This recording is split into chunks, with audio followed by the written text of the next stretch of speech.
வணக்கம். Posters headgear வழங்கும் தமிழ்நாடு 360க்கு உங்களை வரவேற்பது நான் அருணேஸ்வர்.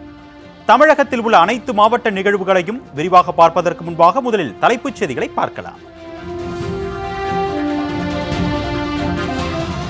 செங்கல்பட்டு மாவட்டம் பொய்கை நல்லூர் அருகே பல ஆண்டுகளாக சீரமைக்கப்படாத சாலை. குண்டும் குழியுமாக உள்ள சாலையை சீரமைத்து தர பொதுமக்கள் கோரிக்கை. பருவமழையால் அடித்து செல்லப்பட்ட ஆரணி ஆற்றின் தரைப்பாலம். ஆற்றில் இறங்கி சடலத்தை சுமந்து செல்லும் அவலம். உயர்மட்ட மேம்பாலம் அமைத்து தர வேண்டுகோள். பொங்கல் சிறப்பு தொகுப்பில் ஒரு ஜோடி கரும்பு வழங்க வேண்டும்.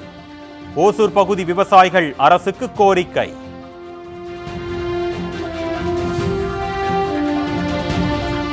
கோத்தகிரி அருகே வீட்டின் கதவை உடைத்து சமையல் அறைக்குள் புகுந்த கரடி. அச்சமடைந்த மக்கள் கரடியை கூண்டு வைத்து பிடிக்க வலியுறுத்தல். பொங்கல் பண்டிகைக்காக தயாராகி வரும் உருண்டை வெல்லம். வெல்லம் தயாரிப்பு குறித்து விளக்கும் சிறப்பு செய்தி தொகுப்பு.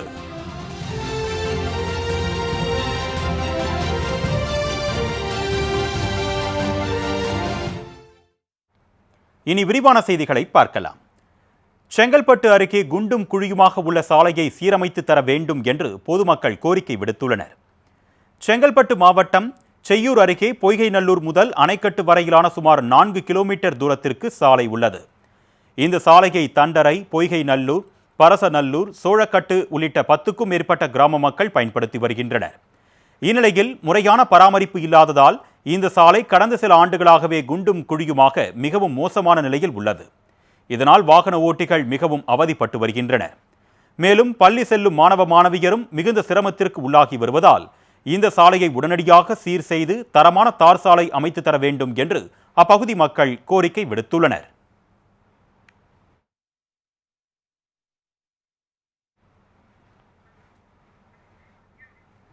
பெரியபாளையம் அருகே ஆரணி ஆற்றின் உயர்மட்ட மேம்பாலம் இல்லாததால் இறுதி சடங்கிற்காக ஆற்றில் இறங்கி தண்ணீரில் சடலத்தை சுமந்து செல்லும் அவல நிலை நீடித்து வருகிறது.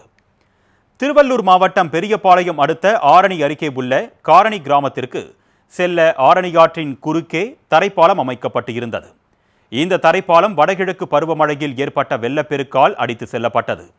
மேலும் கிராம மக்கள் பயன்படுத்தி வந்த மண் பாதையும் தண்ணீரில் மூழ்கியதால் சுற்றுவட்டார பகுதியில் உள்ள 10க்கும் மேற்பட்ட கிராமங்களுக்கு முற்றிலும் போக்குவரத்து துண்டிக்கப்பட்டது. இதனால் கிராம மக்கள் 10 கிலோமீட்டர் தூரம் வரை சுற்றி செல்லும் நிலை ஏற்பட்டது. இந்நிலையில் அப்பகுதியைச் சேர்ந்த பெண் ஒருவர் உயிரிழந்த நிலையில் ஆற்றில் இறங்கி சடலத்தை சுமந்து சென்று இறுதி சடங்கு செய்தனர். மழைக்காலங்களில் ஆற்றில் வெள்ளப்பெருக்கு ஏற்பட்டால் ஆற்றை கடந்து செல்வது கடினம் என்பதால் ஆரணி ஆற்றின் குறுக்கே உயர்மட்ட மேம்பாலம் அமைத்து தர வேண்டும் என்று கிராம மக்கள் கோரிக்கை விடுத்துள்ளனர்.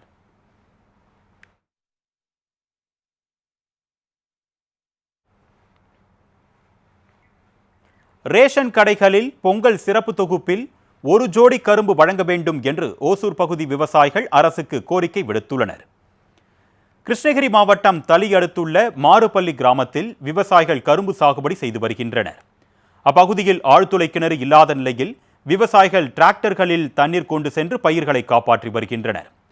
தற்பொழுது கரும்புகள் நன்கு வளர்ந்து அறுவடைக்கு தயாராக உள்ள நிலையில் தமிழ்நாடு அரசு சார்பில் ரேஷன் கடைகளில் வழங்கப்படும் பொங்கல் பரிசு தொகுப்பில் ஒரு ஜோடி கரும்புகளை வழங்க வேண்டும் என்றும் ஏக்கருக்கு 1,80,000 ரூபாய் வரை செலவு செய்துள்ள நிலையில் ஒரு ஜோடி கரும்பை 100 ரூபாய்க்கு அரசே கொள்முதல் செய்ய வேண்டும் என்றும் கோரிக்கை விடுத்துள்ளனர்.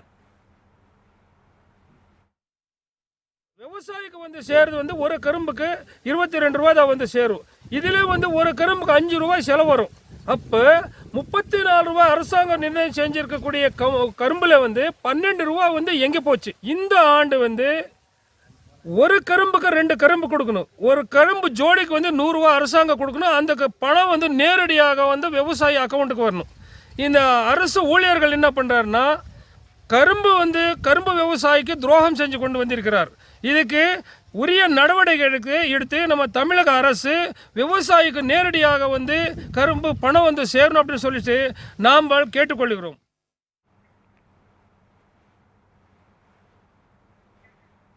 கோத்தகிரி அருகே கிராமத்திற்குள் புகுந்த கரடி ஒன்று வீட்டின் கதவை உடைத்து பொருட்களை சூறையாடி பொதுமக்களை அச்சுறுத்தி வருகிறது.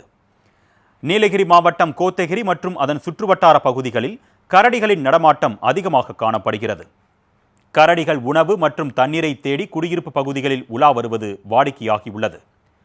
இந்நிலையில் கோத்தகிரி அருகே தொட்டனி கிராம பகுதியில் ஒற்றை கரடி ஒன்று புகுந்துள்ளது. இந்த கரடி இரவு நேரத்தில் அந்த பகுதியில் உள்ள வீட்டின் முன்பக்க கதவை உடைத்துக் கொண்டு சமையல் அறைக்கு சென்று அங்கிருந்த பாத்திரங்களை உருட்டி அட்டகாசம் செய்துள்ளது. சத்தம் கேட்டு விழித்த வீட்டார் உடனடியாக வீட்டை விட்டு வெளியேறி கூச்சலிட்டனர். இவர்களின் அலறல் சத்தம் கேட்டு அக்கம்பக்கத்தினர் ஓடி வந்து கரடியை அங்கிருந்து விரட்டும் பணியில் ஈடுபட்டனர்.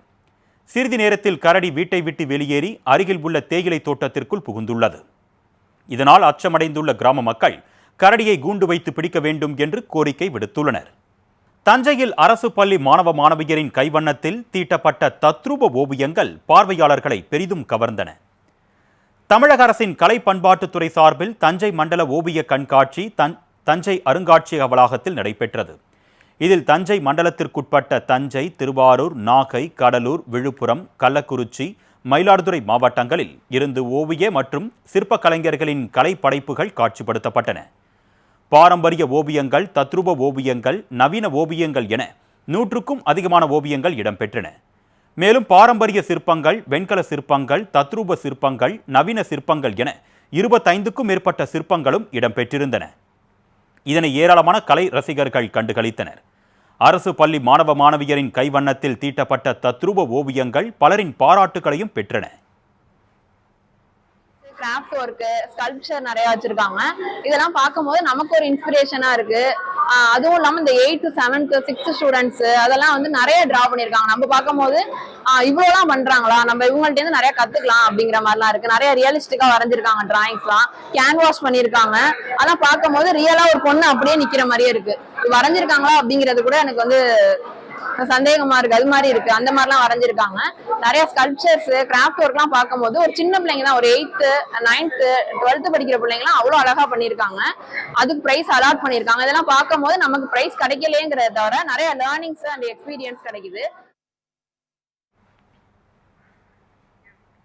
சங்கராபுரத்தில் 40 ஆண்டுகளுக்கு முன்பு 12ஆம் வகுப்பு பயின்ற முன்னாள் மாணவர்கள் சந்தித்துக் கொண்ட நெகிழ்ச்சி சம்பவம் நடைபெற்றது. கள்ளக்குறிச்சி மாவட்டம் சங்கராபுரம் அரசு மேல்நிலைப் பள்ளியில் கடந்த 1983 மற்றும் 1984ஆம் ஆண்டில் 12ஆம் வகுப்பு பயின்ற முன்னாள் மாணவர்கள் சந்தித்த நிகழ்ச்சி நடைபெற்றது. இதில் முன்னாள் மாணவர்கள் தங்கள் குடும்பத்துடன் கலந்து கொண்டனர்.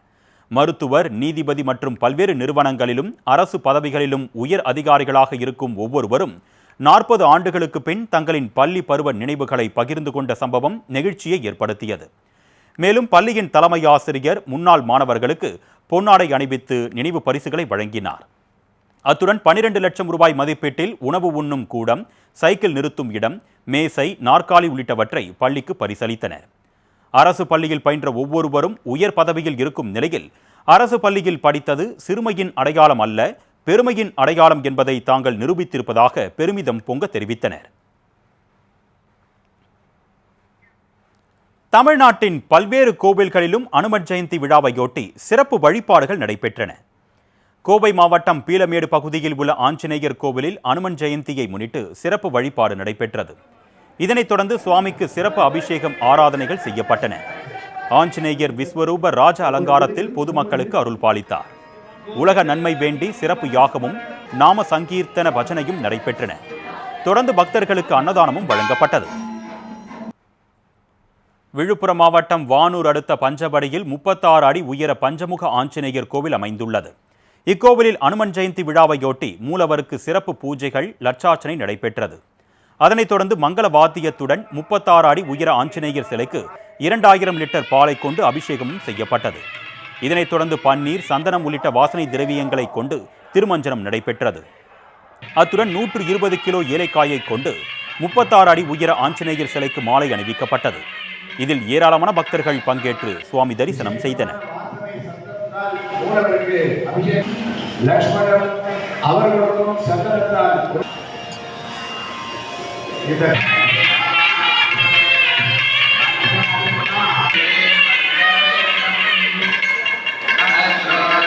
விசேஷமான வாசனை சத்தத்தால் மூலவருக்கு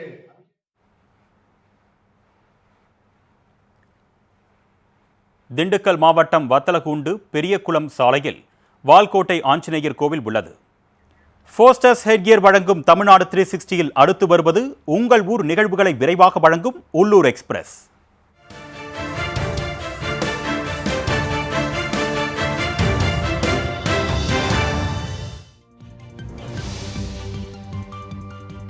தென்காசி மாவட்டத்தின் பல்வேறு பகுதிகளில் கடந்த வாரம் நூதன முறையில் யாரடா அந்த பையன் என்ற வாசகத்துடன் விளம்பர போஸ்டர் ஒட்டப்பட்டு இருந்தது.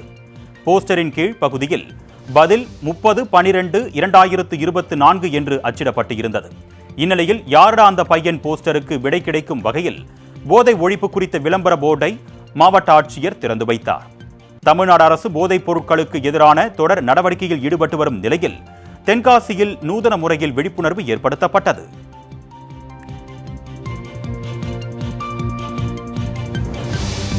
சேலம் மாவட்டம் ஆத்தூர் அருகே கூலமேடு ஊராட்சியில் 70 ஆண்டுகள் மேலாக ஜல்லிக்கட்டு நடைபெற்று வருகிறது.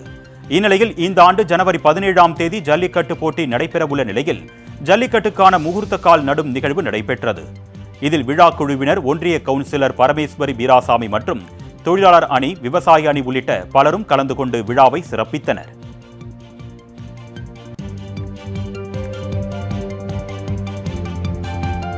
தஞ்சை மாவட்டம் பந்தநல்லூர் பேருந்து நிலையம் அருகே நெய்க்குப்பை மற்றும் கருப்பூர் ஊராட்சிகளை பந்தநல்லூர் பேரூராட்சியில் இணைப்பதற்கான பணிகள் நடைபெற்று வருகிறது. இந்நிலையில் ஊராட்சிகளை பேரூராட்சியில் இணைக்கும் பணிகளை கைவிட வலியுறுத்தி 100க்கும் மேற்பட்டோர் கண்டன ஆர்ப்பாட்டத்தில் ஈடுபட்டுள்ளனர்.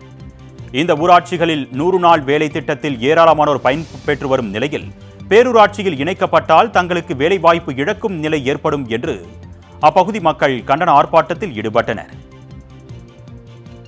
மற்றும் பல சலுகைகள் பெறுவதற்கு மக்கள் தவிர்க்கப்படுவார்கள். இந்த கோரிக்கைகளை முன்வைத்து இன்றைய தினம் பந்தநல்லூர் கடைவீதியிலே கண்டன ஆர்ப்பாட்டமானது நடைபெற்று வருகிறது. இதனை தமிழக அரசு கைவிடவில்லை என்றால் நாங்கள் தொடர்ந்து போராட்டங்களும் மாவட்ட ஆட்சியர் அவர்களிடம் எங்களது ரேஷன் கார்டு மற்ற உரிமை அட்டைகளை ஒப்படைப்போம் என்பதை இதன் மூலம் தெரிவித்துக் கொள்கிறோம்.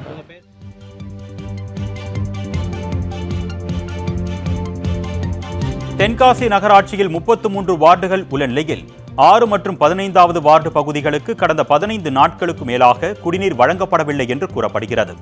இதுகுறித்து பலமுறை புகார் அளித்தும் நடவடிக்கை எடுக்காத நிலையில் ஆத்திரமடைந்த அப்பகுதி மக்கள் காலி குடங்களுடன் ஊர்வலமாக சென்று தென்காசி நகராட்சி அலுவலகத்திற்கு வந்தனர். பின்னர் நகராட்சி அலுவலக வளாகத்தில் குடியேறும் போராட்டத்திலும் ஈடுபட்டனர். தங்களுக்கு முறையான தீர்வு கிடைக்கும் வரை வீடுகளுக்கு செல்ல மாட்டோம் என்று கூறி போராட்டத்தில் ஈடுபட்டனர். இதனால் அங்கு பரபரப்பு ஏற்பட்டது.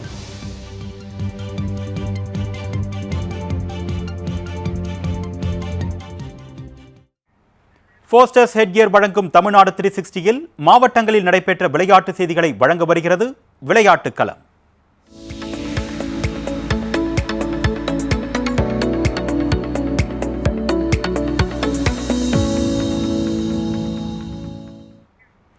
திருவள்ளூர் அருகே நடைபெற்று வரும் தேசிய அளவிலான நெட்பால் சாம்பியன்ஷிப் தொடரில் தமிழ்நாடு அணி கோவா அணியை வீழ்த்தியது. கும்மிடிப்பூண்டி அருகே கவரைப்பேட்டையில் உள்ள தனியார் பள்ளி மைதானத்தில் 30வது தேசிய அளவிலான சப் ஜூனியர் நெட்பால் சாம்பியன்ஷிப் தொடர் தொடங்கி நடைபெற்று வருகிறது. 16 வயதிற்கு உட்பட்ட ஆண்கள், பெண்கள் என 2 பிரிவுகளில் நடைபெறும் இந்த தொடரில் 28 மாநிலங்களைச் சேர்ந்த 54 அணிகள் பங்கேற்றுள்ளன. நாக் அவுட் முறையில் நடைபெறும் இப்போட்டியில் லீக் போட்டிகளில் வெற்றி பெறும் அணி காலிறுதி, அரையிறுதி மற்றும் இறுதிப் போட்டிக்கு தகுதி பெறும்.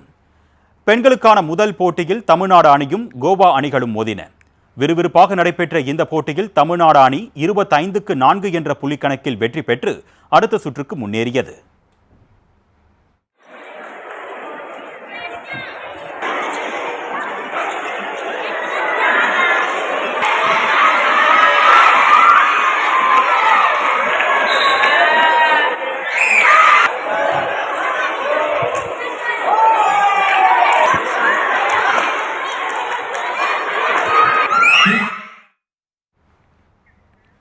அறந்தாங்கியில் நடைபெற்ற மாட்டு வண்டி மற்றும் குதிரை வண்டி பந்தயத்தில் வெற்றி பெற்றவர்களுக்கு 8 லட்சம் ரூபாய் ரொக்க பரிசு வழங்கப்பட்டது.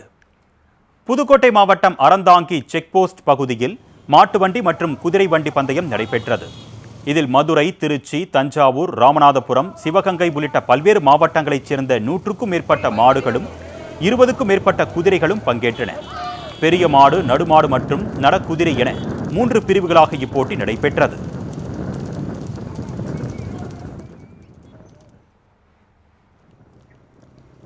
சாலையின் இருபுறமும் திரண்டிருந்த பொதுமக்கள் பந்தயத்தை ஆர்வத்துடன் கண்டுகளித்தனர். இதனைத் தொடர்ந்து ஒவ்வொரு பிரிவுகளிலும் முதல் 3 இடங்களை பிடித்த மாட்டின் உரிமையாளர்களுக்கும் சாரதிகளுக்கும் 2,79,000 ரூபாய் ரொக்க பரிசு வழங்கப்பட்டது.